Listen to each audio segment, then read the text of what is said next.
Welcome back. Today we're going to be learning the first parak of Pirkei Avos and the third Mishnah. Mishnah says, "Antiochus ish socha kibul mishim and atzadik, hu aya oimer al tiu kavod misham shenesrav v'nas l'kabel pras, elohovi kavod misham shenesrav shalom v'nas l'kabel pras v'yem mar shemayim aleichem." Which basically means that we shouldn't be like servants that are serving our master in order to receive reward. Rather, we should just serve in order not to see reward. Obviously, the master is referring to Hashem. That's what we're discussing. And the fear of heaven should be upon you. So we have to reconcile the juxtaposition between these two statements about serving Hashem, not for reward, and fearing heaven. Rashi explains that we shouldn't say that we're going to fulfill the mitzvahs in order that we're going to be provided with all of our needs. Rather, we should serve Hashem out of ava, out of love. Rabbeinu Yonah explains that serving Hashem in order to receive reward, it's not considered a complete way of serving Hashem. Rav Vuja Mibar Tanur explains that someone who just serves Hashem out of love, he should also serve Hashem out of fear. Why? When we serve Hashem out of love, that will cause us to do the positive, the active mitzvahs. Conversely, when we serve Hashem out of fear, we're worried about transgressing something. So we're going to be careful about the negative or the passive mitzvahs. So therefore, someone who serves Hashem out of both love and fear, Ava and Yira, will be completely serving Hashem, aka that we will be involved with the positive and the passive, the negative mitzvahs, all of them. How could we explain this Mishnah with, how could we explain rather the Gemara? The Gemara says in Baba Basra and Yudam and Beis as well as Rosh Hashanah and Dav Dalet and Aleph and Psachim Chesam and Aleph that someone who says that he's going to give charity in order in order that his son Sheyichya B'ni or Ezkel L'Chayol Haba, in order that my son will live so that I'll acquire the next world, says the Gemara, you're a Sadik Gomer, you're completely righteous. How do we explain that? It seems like from this Mishnah we shouldn't serve Hashem in order to receive reward. Rashi explains that we don't say that this individual had altruistic motives, that had bad intentions. Rather, we say that this individual fulfilled Hashem's mitzvah, who commanded him to give charity.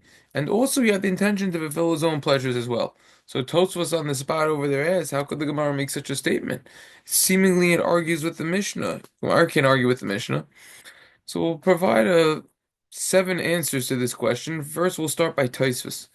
Tosfos says that this Mishnah is referring to someone who, after he gave charity, he regretted that he gave. Right? However, says Tosfos, someone who doesn't regret that he gave charity, he's called a tzaddik or completely righteous. Marsha says no. You can't compare. The Mishnah is talking about other mitzvahs. The Gemara over there is specifically talking about tzedakah, charity. Charity is different because it's permissible to test Hashem with charity, as stated in the Gemara in Tainus on Testament Aleph. See over there the recordings on RabbiBlond.com in the Gemara section for more details. It's prohibited to test Hashem except for charity. V'chanuni zo bezois. Im laftel chachem merubu shemayim v'yomer abli dai. Ad she'yivlu suseis miloimer dai. So chutz mizu, you're allowed to test for staka. Look over there, you know what I'm talking about. The Medrash Shmuel answer 3, this is on page 17, relates that this Gemara refers to someone who's considered a tzaddik, righteous. The Mishnah is referring to someone who's called a chassid, pious, different levels.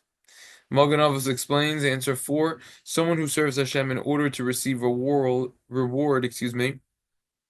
he's considered he's certainly considered to have done Hashem's will. The Mishnah is teaching us that the optimal way of serving Hashem without ulterior motives. In other words, the Mishnah is referring to optimally, this is what you should do, right? But someone who serves Hashem to receive reward, it's still considered that you're doing Hashem's will, but it's not the highest level. So there are different levels. Answer 5, Ramban says that giving charity stuck is different because he wasn't obligated to do so. It seems like according to Ramban that he gave more than he was obligated to give. This Fanas Paneach explains that someone is considered completely righteous regarding the mitzvah of charity because when it comes to someone giving tzedakah, it's good for in heaven to Hashem and also good towards others, or other mitzvahs that are beneficial towards others. However, regarding mitzvahs that are only bein adam l'makom between us and Hashem, our Mishnah says no, don't perform them in order to receive reward. Answer 7, the Imri Shefer answers that this Mishnah is teaching us that we shouldn't make this condition before performing a mitzvah. It shouldn't be a prerequisite in a stipulation. However, if we already performed a mitzvah and then afterwards we stipulated that we did in order to receive reward, that in fact will be permissible. Take a look at the Mesivta on Avos in the Al Kabir on pages 30 and 31. Why does the Torah reveal the reward for performing certain mitzvahs? There are many instances where the Torah divulges the reward for performing a certain mitzvah. All right. So we clearly see that from the fact that the Torah is divulging the reward for a mitzvah, we see that, okay, obviously the reward matters. So how could we reconcile that? How does that shtim that flow nicely with this Mishnah? By the way, if you want to see the psukim that talk about reward, Vayikra Chavav Gimel, Dvarim Hey Tes Zayin, Dvarim Yud Aleph Chaf Aleph, Dvarim Kav Ches Aleph. Also the Gemara in Brachos on Daf Kav Ches and Aleph, the story with Rabbi Zera. So Barbanel answers. So we'll provide 5 answers to this question and wrap it up then with the Mishnah. The Barbanel says that the Torah is referring to getting rewarded in the next world. That's permissible. The Mishnah is referring to getting rewarded in this world. Answer 2, Sfas Emes, Rabbi Zera. The Gemara over there talks about the Ki Havi Chalish Megirsa when Rabbi Zera was sick and he wasn't able to learn. So what would he do? He was Yosef Apischa Debei Reb Nosson Bar Tuvi. He sat at the entrance of the base medrash of Reb Nosson Bar Tuvi, and he said, when the rabbis come out, I'm gonna get up from them. I'm gonna get up. I'm gonna stand up for them. V'akaba agra. I'm gonna receive reward. So we clearly see that we clearly see that Rabbi Zera was in fact receiving reward, and the Gemara and Rabbi Zera himself made such a statement. So Sfas Emes says no. Rabbi Zera went to the yeshiva and he was getting rewarded for standing up for Talmidei Chacham and the Torah scholars, even though he was unable. He was sick and unable to learn, but he was able to stand up for them. He was going to get rewarded. What was going to be his reward? The answer is fearing heaven more, fearing Hashem more. This type of reward is permissible to anticipate for. That's answer number 2. Nachlas Tzvi. My great-great-grandfather, Reb Meshulam Fire Tzvi Gross, writes on page 461. Quotes a pasuk in Eikev.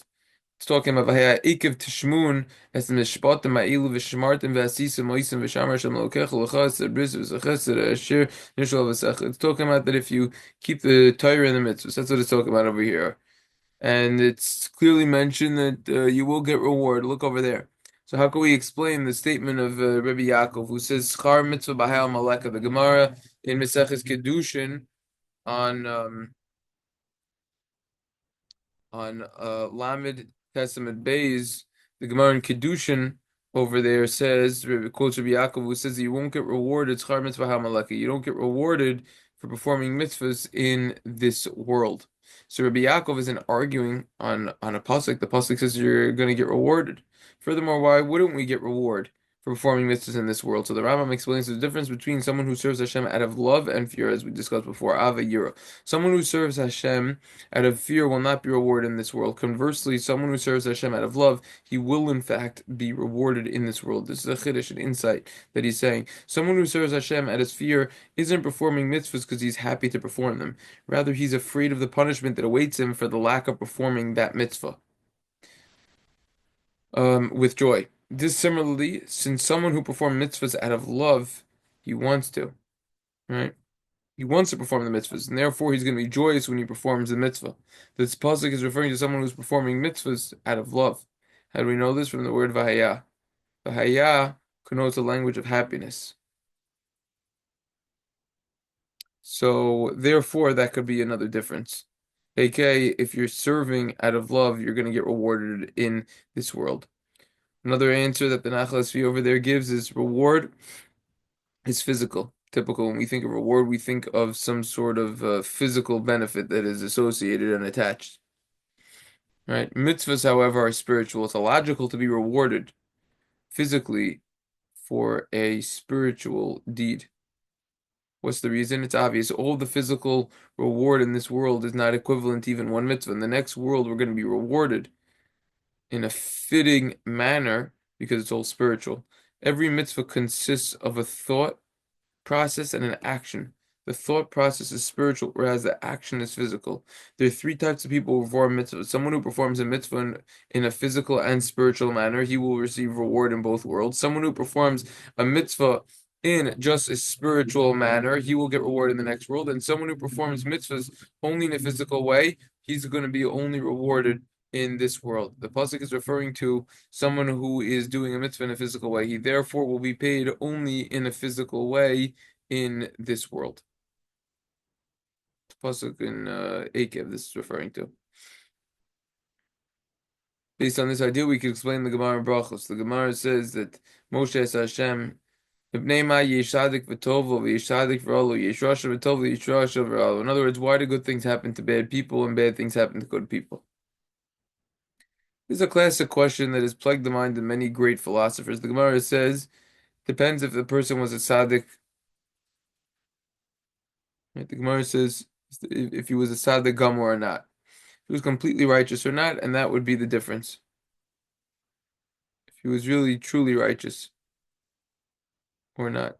Meaning, if he isn't completely righteous, he's going to be punished, and if he isn't completely wicked, then he will be rewarded. Based on this, Nachlasvi explains that since righteous people perform mitzvahs in a complete spiritual manner, they're therefore rewarded in the next world, which is completely spiritual. But wicked people, unlike wicked people, Rishayim, who perform mitzvahs in a completely physical way, they're therefore rewarded only in this world.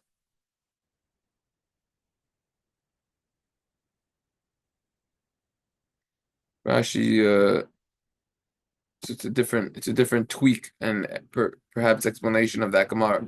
Rashi and others suggest a different explanation. It's Rashi and Brachos over there on Daf as well as Kedushin on Lamed Tes and Beis, as well as in Avos Perek Daled Mishnah Tezvav. Rishayim, wicked people, they receive all the reward in this world, and therefore they're going to get punished in the next world. Unlike righteous people, Sadiqim, they don't get reward in this world in order that they will receive a tremendous amount of reward in the world to come. Answer number 5, Nachasvi, yet again. So someone who goes above and beyond the halacha and out of his way, he will get reward. If he goes l'fnei mishuras hadin, above the letter of the law, to perform a mitzvah, he's going to get rewarded in this world. And the proof is Rabbi Zera, he says, V'akava agar, will get rewarded. Why? Because he went above and beyond. He was not obligated to sit in front of the Beis Medrash and stand there for Talmidei Chachamim. He was very sick. But he demonstrated and he bestowed this honor towards the Talmidei Chachamim. Therefore, he went out of his way and above and beyond the halacha in order to perform a mitzvah. Therefore, he's going to get rewarded accordingly. AKA, even in this world. That is this Mishnah. Again, there's a lot more on this Mishnah. This is the information that I thought was interesting and to understand this Mishnah appropriately. Okay, see you in the next one.